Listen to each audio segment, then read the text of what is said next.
393伏贴治疗小儿咳嗽有作用吗？393伏贴肯定是一些家长有一定的了解，但是呢不一定熟悉。其实呢，我们的一个3伏贴就是在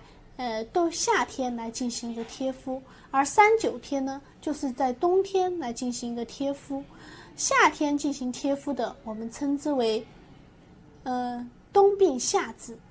冬天来进行贴敷的，我们称之为冬病冬治。但是不管是冬病冬治还是冬病夏治，我们的治疗原则都是一样的，都是通过局部穴位的贴敷、39敷贴的一个运用，来增强小儿体内的一个正气，来调节小儿的抵抗力，不断增强小儿的免疫力，来治疗的目的。